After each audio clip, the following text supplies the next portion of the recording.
PJNet.tv. It is 4 minutes after 9. Yes, we're running late, but we're glad you're here. Running bumper, recording, and streaming. Counting it down to Studio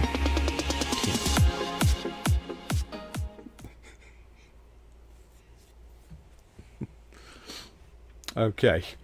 Well, welcome to PJNet.tv. Surprise, surprise, we made it. And thank you for waiting. I'm sorry we're running a little late, but everything's going to be fine because tonight we have the jewel of PJNet, the crowning achievement of PJNet, who is the author of the book that you see depicted right here, Jewels of Hebrews, and that would be Stephanie Pavlantos, and she's we've had some connection issues, folks, and I am so sorry. But Stephanie, wherever you're at, whatever you're doing, take a deep breath and tell us what do you still have some of that drink that you spilled on you when you're?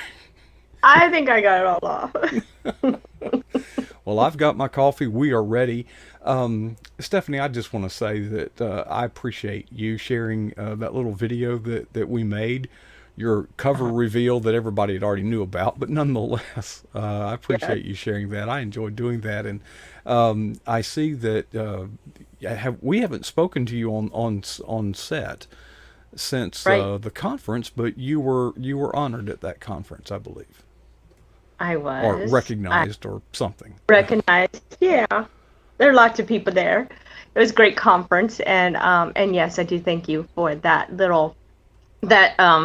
graphic you made, that little, what do we want to call it, video. Well, it's actually the template for future cover reveals. We're building a library of animations for cover reveals. So when people have a new book, we'll have several animations that we can just... Now, of course, yours was particularly well suited for the jewel avalanche, you know.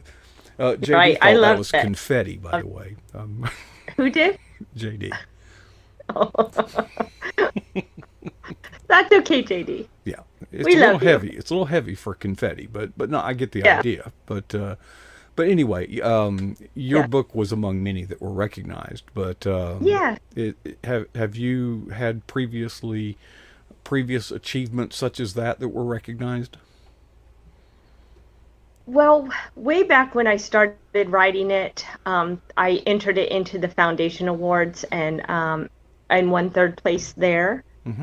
And so, of course, the SAILA Awards are a much bigger deal. So, and the fact that I was the only Bible study in my category, because I was put into the nonfiction category.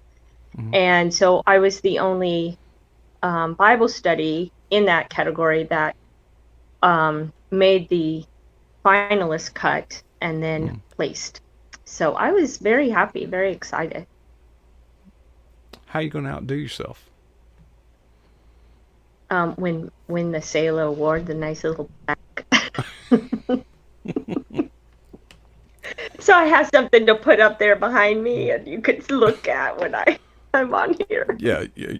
You're not Michelle Medlock Adams with. I know. She had to go buy a bigger house to hold the awards. She had to. I know. She needs a big wall back there. Yeah. So that's my dream. Have a big, nice wall behind me with all my awards. No. I mean, honestly, it's a great honor. It's so much fun to be recognized and even to be in the finalist. I mean, it was a huge achievement to be a finalist as far as I was concerned, and I was excited about that. And because there were some really good books that didn't make it into the finalists, so I felt very honored to do that. And then getting dressed up and getting to go to award ceremony, that's always fun too, you know. Who girl doesn't like that? So that's kind of fun.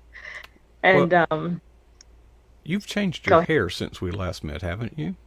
Well, my hair does what it wants, and it has a mind of its own sometimes. And when it gets really warm outside and humid, my hair doesn't straighten well. So Come on down to at the Florida. award, yeah. And at the awards, my hair, I straightened it and it's literally out like this. I mean, it's so poofy and it's like I couldn't make it settle Well, down at all. So, back in the 70s, that was the thing. People no, my sister used to iron her hair. I remember her ironing her hair remember the on curling the iron iron board. on an No, ironing on board. with a real iron. She was before her time. Mm, mm, Oh, yeah. amazing, That's how you amazing. hmm It just occurred to make it me that I straight. left half of the lights off in our studio. Oh, I don't know what to do. Should I just let you talk and go turn them on? should I? yeah, I can carry on a conversation with myself. So, What you? How many voices do you have in your head? Uh, um, do just you? mine. I have many, and they argue with each other, and I lose every time. Oh, Um, but I'm no, not quite there, I don't think, but it no, won't take long. no, Jewels of Hebrews. I'm trying to remember. That wasn't launched that long ago, was it? December 1st. It was. It So, was a yeah, good while then, wasn't it? about 6 months. Is that 6 or 7 months? Well, So, 7. Let's call it. All right. So how you going to outdo yourself? well, I'm going to write another Bible study because that's really what I've been called to do. Um, I don't think of myself, I'm not really like a nonfiction writer or definitely not fiction.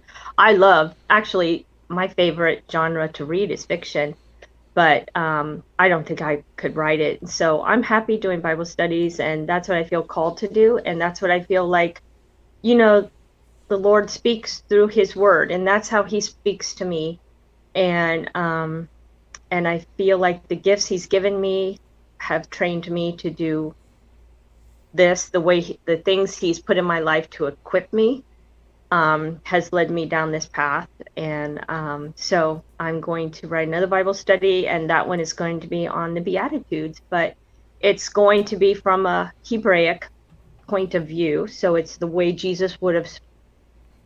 I'm not going to like write it all in Hebrew, don't get me wrong, but Good. but Jesus said it in Hebrew.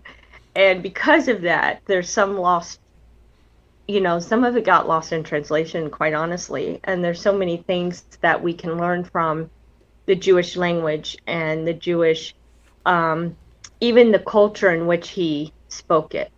hmm So, Do you have like a Hebrew tutor, a rabbinical mentor or is um, this self-studied? I mean, literally just self-study. most of this is self-studied, but I do take advantage of any time I can actually sit down and listen to somebody explain things, teach me. I've taken 3 Hebrew classes, Okay. um, but I've also, Do but they? that was more elementary. It Where do was you go to learning get the a alphabet. Hebrew class? Do they teach in college or something?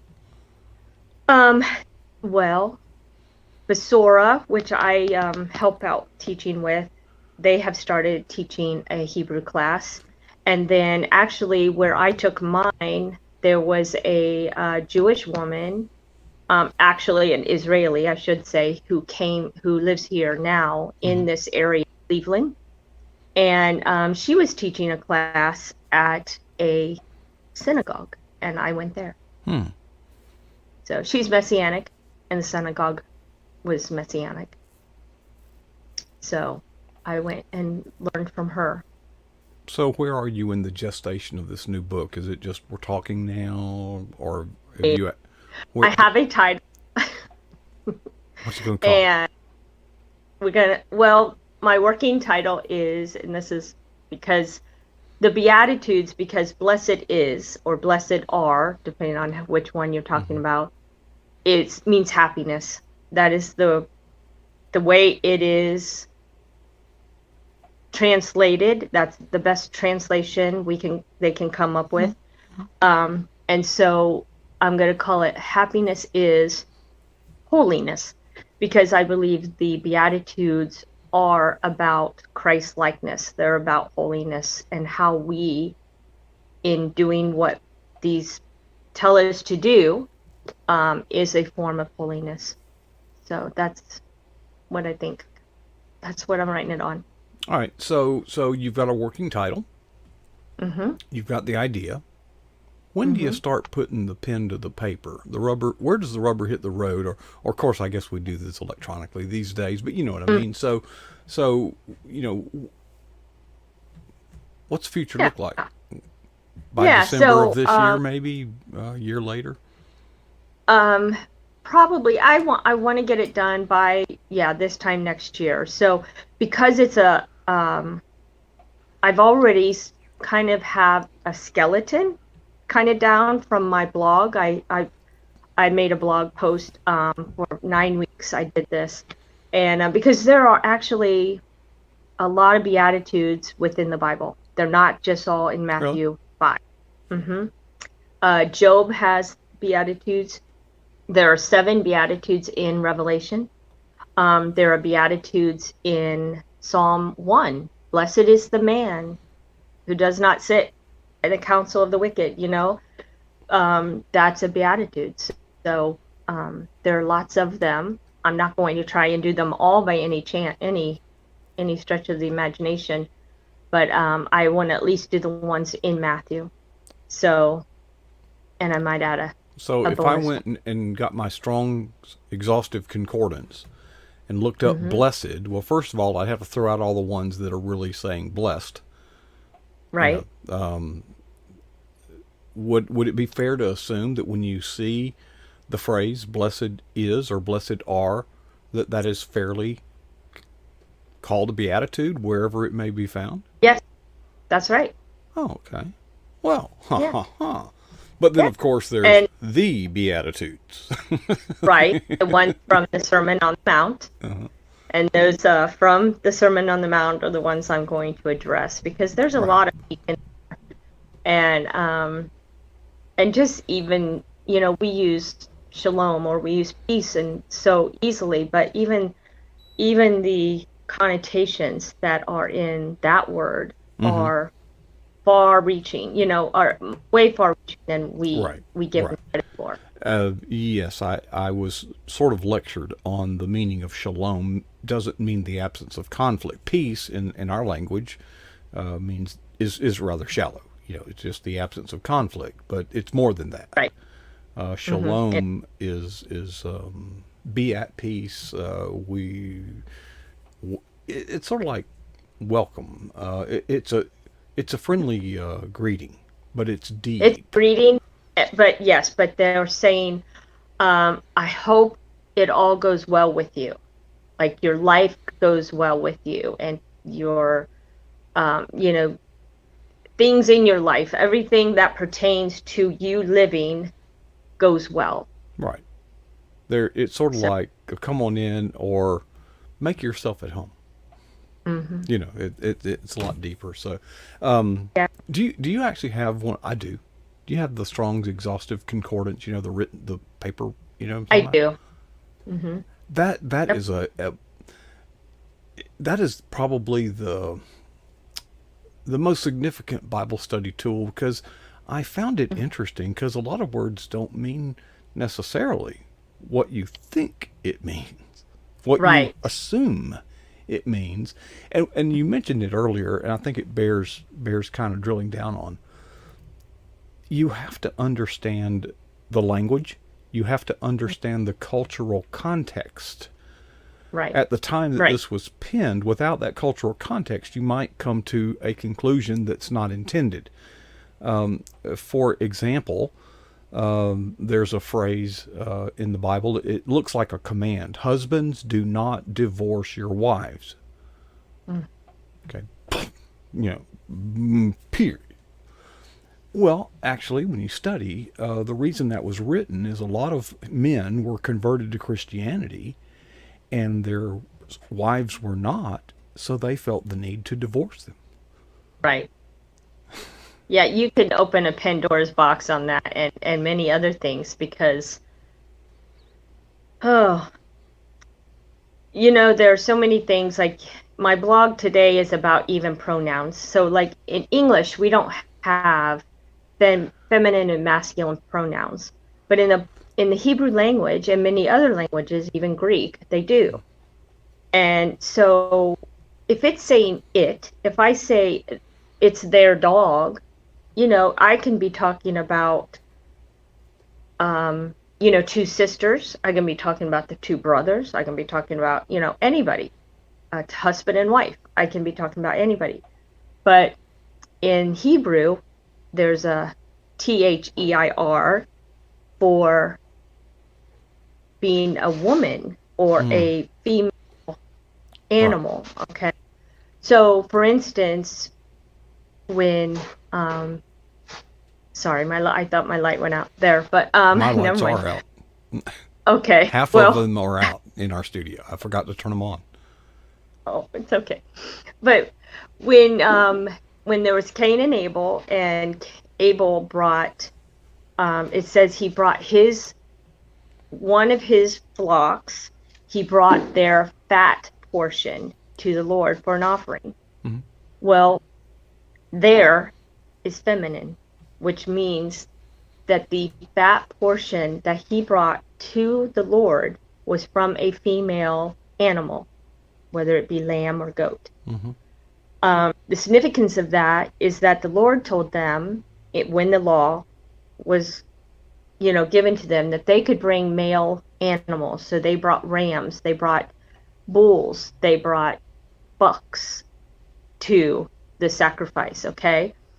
But to bring a female animal is a bigger sacrifice, because that right. animal has the potential to give birth, to make their herd larger. Right. So when Abel brought a female animal, God recognized that he made a sacrifice for that. Mm-hmm. And the same thing goes with when then he tells Cain, he says, sin is crouching at your door. Its desire is for you, but you must not let it, basically, do not let it control you. So its desire is speaking of sin, because sin is feminine, and that it is feminine.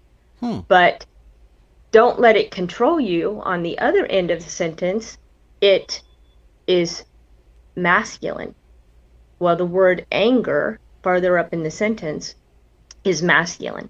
So what is he talking about? He's saying that sin is crouching at the door if you don't control your anger. So that's why he tells us, in your anger, do not sin. Because it's the emotions that cause us to sin. So he's saying, control your emotions, or sin is at the door waiting to take control. Yeah, what's that verse to the effect of, don't go to bed angry? Right. Do not let the sun go down on your anger. Right. I stay up all night plotting my revenge. That's not biblical. It's funny, JD was on last week and you had guest blogged for him. I did. And yes. I thought that was his blog for that week. I don't know. We kind of got our wires crossed. Yeah, because I was supposed to be on for him, but I was... Right. Yeah, well, things are always in flux here. It's a very fluid situation, but you blog at stephaniepavlantos.com, correct? Right. Yes. You do that pretty often, don't you? Yeah, as often as I can. I would like to do it every week, but there are some weeks it just doesn't happen. So I at least try to get 2 in a month. Okay. Well, folks, I hope you'll go to stephaniepavlantos.com. It's there on the screen if you have difficulty spelling it from the pronunciation. You have no excuse. You can pause the video and write it down or type it in or something like that. And but Stephanie joins us every month. And, Stephanie, I think that if you do another book on Bible teaching, do you want that to be sort of your brand, a Bible study type thing, or would you consider that too limiting for your personality? Maybe you would write a book on humor, fiction. Would you consider writing something other than a Bible study? Really? Only if the Lord led me to. I never thought of myself as a writer to begin with. I always just considered myself a teacher. Mm-hmm. And then, the Lord just said, I'd like you to, I want, well, didn't even say that I liked, he's like, you're going to start writing Bible studies. And I'm like, no, I'm not. And so we had that conversation and I lost. So the way I see it, I'm writing because he told me to. I actually had, oh, I probably don't have time for this story, but No, we do somebody because told we were me, late starting, Stephanie. So okay, yeah. this, there was a person who didn't care for my study, and I don't expect to, reach everybody, and I don't expect everyone to like the way I write. But she nicely let me know it just wasn't her type of study, Mm-hmm. and that she apparently knew I was a science person, so she said something along the lines of, yeah, I've read a lot of scientists' work, and scientists, pretty much can't write in the sense.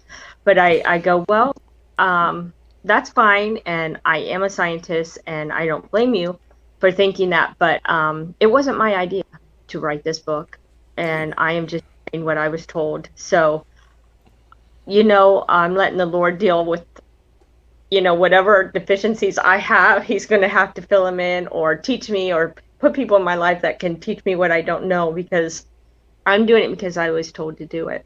Mm-hmm. And that's the black and white of it. That's just the way it is. And I'm trying to be obedient, and I do love the word of God, and I do feel like he's put that in my heart to teach. So if he wants me to teach using my own material, well, I'm gonna do it. So, and then I'm just gonna let him use it. So that's my story. Well, when you say you're a scientist, that's like when people say I'm an engineer. Yeah, it covers a broad spectrum. When you It say does. you're a scientist, what kind of scientist are you? I'm a biologist. So I I did knew it. cancer research. I knew that was coming. Yeah. Yeah. So I love animals. I love biology. That was my favorite subject in ninth grade. I knew I was going to use it someday. I was going to do something with it, and so. And I love teaching anatomy and chemistry and all that kind of stuff. So Chemistry. Yeah. Anatomy, yes. Chemistry, no. Uh, yeah. I squeezed through chemistry. Unfortunately, I don't have any use for it in my current professional endeavors, but I never took physics. And would Oh, you I believe? hated it. Yeah, and I do what I do today requires knowledge of physics. Hmm. But hey, um, God does not call the equipped; Right. He equips those who Yeah. He calls. And I have never felt as excited and just what's the word I'm looking for? Just burning passion uh, in what I do as I Hmm. feel today. In what I'm doing, and I think last night we had Donnie Willis on, and Hmm. Mr. Butterman, if you know who Butterman is. Uh-huh. Yeah, He was at the conference. yeah, and he is just so energetic. But he said, if you can't shout it from the mountaintops what you're doing, don't do Yeah. it. Yeah, and I wonder if there's people out there pursuing their professional whatever adventure career, Hmm. but they hate it. Yeah. And it's like God, I just don't believe God calls us to misery. No, Yes, no. there are miserable things, there are miserable times, there is wins and there are losses, defeats and victories, but overall, I think God called us to a life of abundance. You know, Hmm. and I feel sorry for people who feel that they're trapped in something they don't have a passion for. And Right. and I hope that they will see the passion that you write with and the passion that you teach with, and whatever it is that God wants you to do, find Hmm. it, because you'll Hmm. find joy. You'll Right. find Right. peace. I'm preaching now. Yeah. I mean, I love what God has done inside of me, and I love to see what he does in others with the words I've written. So I mean, there's no greater satisfaction than that. Having somebody say, wow, that just like changed me. Jules of Hebrews has been out for a while. Have you gotten any of that feedback that just affirms, yeah, thank you, Lord? You know. Yes, I have. I have. And, I mean, I had somebody email me, and she just like, um, she only made one of the Zoom calls that we were on, and she said, but that one was on forgiveness. And she said it hit me right where I needed it, where it needed to hit me, and it changed me. And she goes, I was able to forgive people that I hadn't been able to forgive for years. Okay. And I mean, God used that one night, that one call, and helped free this woman of unforgiveness. And that's a huge deal. It's so affirming, and we need that. We need those affirmations, Hmm. because it is tough down in the trenches sometimes. It's not all just blueberries or blue jays and sunshine, as Michelle like Medlock Adams would say. But Right. Stephanie, you are that rock of Gibraltar in your Bible studies. We appreciate you sharing, and we hope you the best. And we'll see you about this time next month. And I hope we don't have issues. Have as many issues. we we came in pretty hot tonight, but thank you, Yeah. Stephanie, for. I was sweating. Yeah, it was a little crazy out there, folks. But Stephanie, thanks for sharing. You did great, Thank you, Mom. and we'll see you about this time next month. All right. Thank you very much. Okay, folks, there is the view, and I mean high atop the Eagle's Nest broadcast facilities here at pjnet.tv. We went a little long because we were a little late getting started, but we are not done by any means. I am going to take a little break. I am going to turn the rest of the lights on in our studio. I have enough coffee to go till the top of the hour, no problem. And we have a first time guest that will be joining us in just a few moments. So don't touch that dial. Now, before I leave, I challenge you to ask yourself these two questions. What is the boldest thing you have ever done for Jesus Christ? And how long ago was that?